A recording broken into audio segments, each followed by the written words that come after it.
verilir onlara, qalıblar. Yəni ondan çox alimlərinin YouTube-da çəkişlərinə baxmışam, videolarına. Bəlkə ondan da çox kitablarına oxumuşam. Hələ görməmişəm cavab verə bilsinlər. Sual budur ki, Allah Təbarək və Təala ki, ərşə istiva edib, deyirsiniz istivalər. Bu istivadan qabaq öncə hardaydı? Yəni ərşi yaratmacıdan öncə harda? Yəni demirsiniz Allah Təbarək və Təala indi göydədir, deyirlər göydədir yaxşı. İstiva edib ərşə. Məsələn, bəziləri o qədər cığız dəlillər gətirirlər. Deyirlər baxın insanın fitrəti budur ki, deyir Allah göydədir. Və dua edəndə Əli hara qaldırsan? Göyə.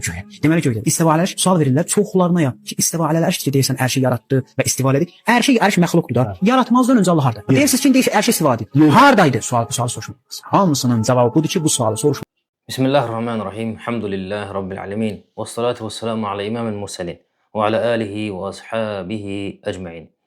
Bir insan öz müxalifi haqqında danışdıqda, ona rəddiyə verərkən, yalanı əl atması necə mümkün ola bilər? Məgər sənin etiqadını Allahın kitabı, Rasulullah sallallahu aleyhi ve sellemin sünnəti təmsil etmir ki, sən müxalifin haqqında danışıqda yalanı atırsan? Yəni sən bu qədərmi acizsən ki, müxalifin haqqında danışdıqda yalan danışırsan? O alimlərdən birinin adını çək. O hansı alimlərdir ki, onlara bu sual verildiyi zaman sualın qarşısında aciz qalıb cavab verə bilməyiblər. Bu sual onlara verildiyi zaman belə bir sual vermək olmaz deyiblər. Birinin adını çək. Şərt deyil onun adını çəkərsən.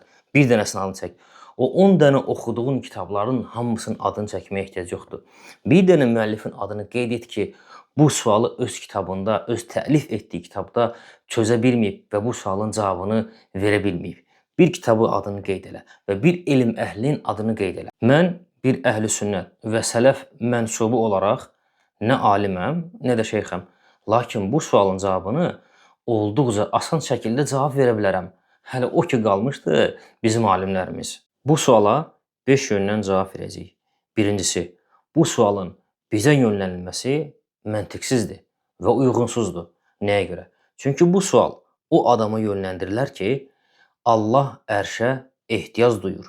Allah subhanahu wa ta'ala ərşə möhtazdır.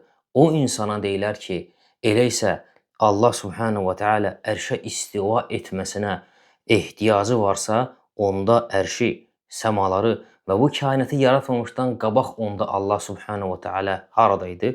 Biz isə deyirik ki, Allah öz gücü, qüdrəti, qüvvəti ilə nəinki ərşi və həm də ərşi daşıyan mələkləri daşıyır. İkincisi, əslində bu sual söz oyunundan başqa bir şey deyil və əhl-i sünnətin qarşısında aciz qalmağın nəticəsidir. Necə? Allah subhanahu wa ta'ala kitabında Allahın ərşin fövqündə olması ilə əlaqəli yüzlərlə ayələri var. Sünnətə baxsaq, həmçinin bu mövzuda yüzlərlə hədislər var. Bu məsələdə ayə qeyd edirsən, ayəni batil təvilə məruz qoyub mənasını aradan qaldırırlar. Hədis rivayət etsən, bunu sənin alimlərin rivayət edib deyir və əlinin arxası ilə bütün hədisləri kökdən inkar edir. Bütün bunlardan sonra sənə yaxşı, de görüm Allah subhanahu wa ta'ala ərşi yaratmamışdan öncə hardaydı? Sualın tərzinə baxın. Yaxşı, de görüm. Yəni, yaxşı bu hədisləri qoy qırağa, bu ayələri də qoy qırağa. Allah subhanahu wa ta'ala kainatı ərşi yaratmamışdan öncə hardaydı? Bizim ilə haqqında yüzlərlə ayə varid olduğu, yüzlərlə hədislər varid olduğu məsələ ətrafında bizimlə ixtilaf edirsiniz. Haqqında heç bir şey varid olmayan, nə ayə ilə, nə hədis varid olmayan bir məsələni bizi ilə münaqişə etmək nə qədər məntiqlidir? Fərz edək ki, biz bu məsələ ilə əlaqəli bir dəlillə gəldik sizin önünüzə. Gətirdiyimiz dəlil nə Allah kəlamı olacaq, nə də Rasulullah sallallahu aleyhi ve sellem kəlamı olacaq. Çünki bu mövzuda Allah aləmi yaratmamışdan öncə haradaydır? Nə bu Quranda keçib, nə də sünnətdə keçib. Bir dəlillə gərsək, onu bizdən qəbul edəcəksiniz. Kitabda Allahın ərşin fövqündə olması ilə əlaqəli yüzlərlə ayə ilə gəlirik qarşınıza, heç birini qəbul etmirsiniz. Hədislər gətirik, hədisləri kökdən inkar edirsiniz.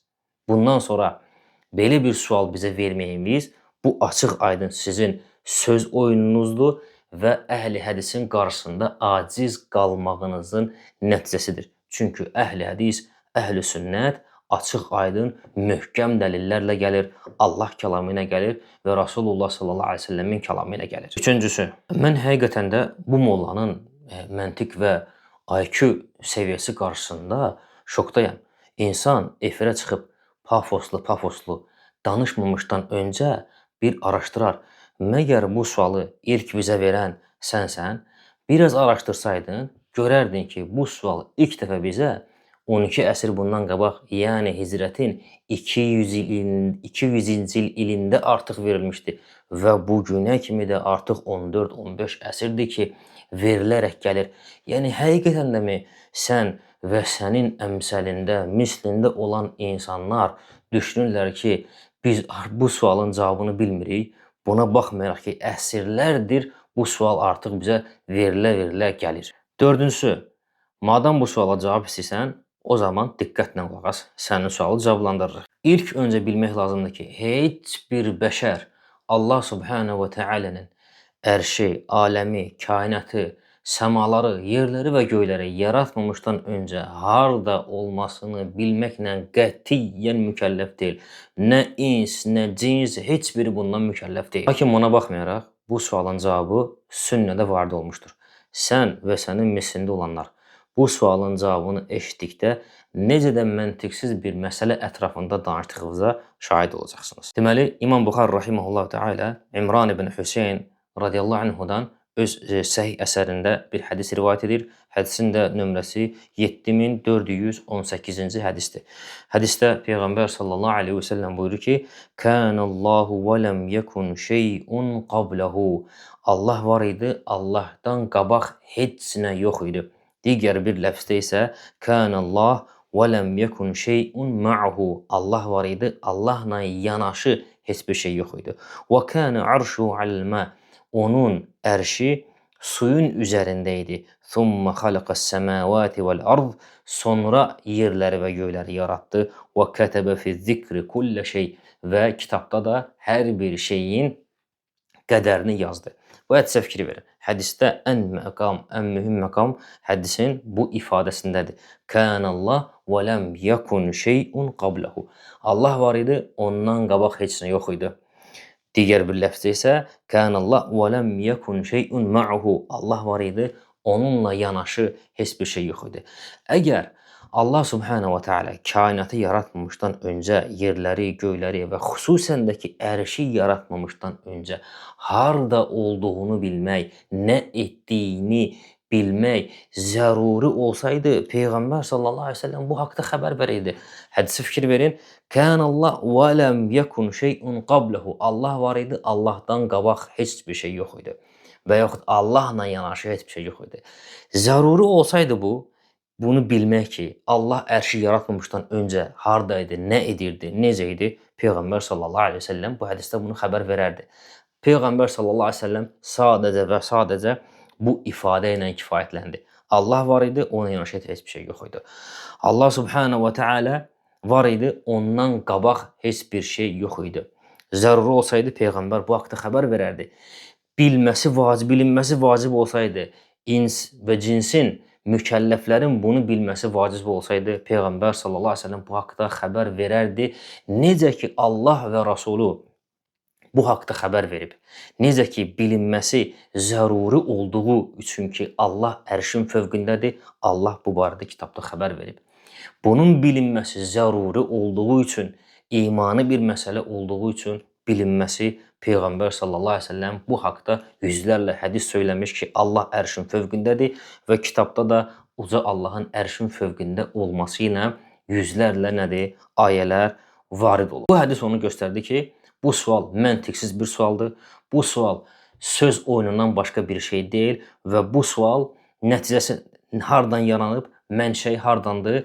Əhl-i hədisin, əhl-i sünnətin qarşısında aciz qaldıqlarına görədir. Çünki əhl-i hədis burhanla, dəlillə Allah kəlamı və Rasulullah sallallahu əleyhi və səlləmin kəlamı ilə gəlir. 5-ci və sonuncu. İndi sualı biz sizə verək. Biz sizə sual verək. İndi sizin cəsarətiniz, dirayətiniz, elminiz çatırsa, siz bu sualı cavablandırın. Bu sual əslində hər bir kəlam əhlinə verilməsi yararlı olan bir sualdır. Zaten rafizlər də əhli kəlam sayılırlar. Ona görə də bu sual hər bir əşariyə, maturidiyə və rafiziyə verilməsi yararlı olan bir sualdır. Fərq etmir. Bunların üçünü də şamil eləyir bu sual. Çünki hər biri Allah Subhanahu və Taala'nın harada olması ilə əlaqəli olaraq müttəfiqdirlər, bir-birinə olduqca yaxın olan sözlər deyirlər. İcmalı şəkildə qeyd etsək, nəticə etibarilə hamısı Allah Subhanahu və Taala ərşin fövqündə deyildir. Bir məna şəkildə deyirlər. Bunu Əşarilər də deyir, bunu Maturidilər də deyir və o cümlədən də Rafizilər də bunu qeyd edirlər. Müxtəlif ləfzlərlə kəlam əhlindən olan Maturidi və Əşarilər Allah Subhanahu və Taala nə bu aləmin daxilindədir, nə də bu aləmin xaricindədir ifadəsi kimi ifadə edirlər. Rafizlər isə Allah Subhanahu və Taala hər yerdədir. Allah Subhanahu və Taala və yaxud la məkandır, nədir? Məkansızdır. Ona görə indi verəcəyimiz sual bu taifələrin hamısını şamil eləyir. Sizin bizə verdiyiniz sualdan Allah Subhanahu və Taala heç bir bəşəri mükəlləf tutmayıb. Amma indi bizim sizə verəcəyimiz sualdan isə Allah Subhanahu və Taala bütün cins və insanları mükəlləf tutub bu sualın cavabını bilməkdən.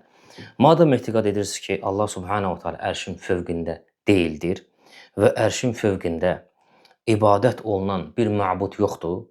Deyirsiniz ki, Allah Subhanahu və Taala la məkandır, yəni məkansız mövcuddur. Nə bu aləmin daxilindədir, nə bu aləmin xaricindədir. Elə isə bu suallara cavab verin. O zaman deyin görək, Allah Subhanahu və Taala əgər nə bu aləmin daxilindədirsə, nə bu aləmin xaricindədirsə, la məkandır, məkansız mövcuddursa, onda burada qarşılıq düşür. Onda Allah Subhanahu və Taala aləmi harada yaradıb? 3 variantdan birini seçməlisiniz və labüddür ki, üçündən birini deyəsiniz və boyun qaçırmaq da mümkün deyil. Ya deməlisiniz ki, əgər bu cür deyirsiniz ki, Allah nə aləmin daxilində, nə xaricindədir, la məkandır, məkansız mövcuddur, o zaman Allah aləmi harada yaradıb? Ya deməlisiniz ki, Allah Subhanahu və Taala bu aləmi öz zatında yaradıb, öz nəfsində, öz zatının içində yaradıb. Bu bir. Ya deməlisiniz ki, Allah Subhanahu və Taala aləmi öz zatından xaricdə yaradıb və sonra bu aləmə daxil olub. Ya da deməlisiniz ki, Allah Subhanahu və Taala aləmi öz zatından xaricdə yaradıb və o aləmə də daxil olmayıb. Əgər birincini desəz ki, Allah Subhanahu və Taala aləmi öz zatında yaradıb, bununla öz nəfsinizə küfrlə şahidlik etmiş olacaqsınız. Çünki bu bir müsəlmanın deyə bilməyəcəyi bir sözdür. İkincini seçsəz, Allah Subhanahu Taala aləmi yaratmış, sonra ona daxil olmuş. Bu da həmçinin bunu deməklə özünüzə küfrlə şahidlik etmiş olacaqsınız. Bu da öz növbəsində müsəlmanın deyə biləcəyi bir söz deyil. Yox, bu üçüncünü desəz ki, Allah Subhanahu Taala kainatı, aləmi yaratmış, amma ona daxil olmamış. Bunu deməklə haqqı demiş olacaqsınız və bu da elə əhl-i sünnətin sözüdür və bu da elə bir çox əhl-i sünnət imamlarının hicrətin 1-ci yüzilliyində, 2-ci yüzilliyində, 3-cü yüzilliyində yaşamış böyük əhl-i sünnət imamlarının sözünün mənasıdır ki, deyirdilər ki, Allah fövqəl arş və bəinun min xalqi. Allah ərşin fövqündədir və məxluqatından ayrıdır. Və son olaraq deyirəm ki, bu sual elə bir qəliz sual deyildi, bir çətin bir sual deyildi, elə bir sual deyildi ki, əhl-i sünnət, əhl-i hədis onun qarşısında aciz qalsın. Nəinki bu sual əhl-i sünnət haqq yoldur, əhl-i hədis haqq yoldur və heç bir batil əhli verdiyi suallarla onları aciz qoya bilməz. Və əhl-i sünnətin uca Allahın ərşin fövqünə istiva etməsi ilə əlaqəli olan icmalı etiqadını deyək, biz əhl-i sünnət, əhl-i hədis, sələflər olaraq inanırıq ki, Allah Subhanahu və Taala bu kainatın xaliqidir, bu kainat, bu aləm məxluqdur və onun bir sonu var və onun sonu da onun ucalıq cəhətindədir. Və bu kainatda, bu aləmdə ən nəhəng bir məxluq var, o da ərşdir. O ərş də bu aləmin ucalıq cəhətindədir və bu aləmi bütün bürüyüb, bütün əhatə edib və inanırıq ki, Allah Subhanahu və Taala da o ərşin fövqündədir və ərşin fövqündə ibadət olunan bir məbud var. Necə ki, bunu Allah Subhanahu və Taala öz kitabında yüzlərlə yerdə bildirib və göndərdiyi bütün elçilər bu haqda xəbər verib, xüsusən də ki, göndərdiyi sonuncu elçi Muhammed sallallahu aleyhi və səlləm. Və videonun əvvəlinə dediyimiz kimi bir daha təkrarlayıq ki, biz etiqad edirik ki, Allah Subhanahu və Taala ərşə ehtiyac yoxdur, ərşə möhtac deyil. Allah öz qüdrəti, izzəti, öz qüvvəti ilə nəinki ərşi, hətta ərşi və ərşi daşıyan mələkləri də daşıyır və düşünürəm ki, bu miqdar kifayət eləyər. Doğrusunu Allah bilir. Elhamdülillahi Rabbil alemin.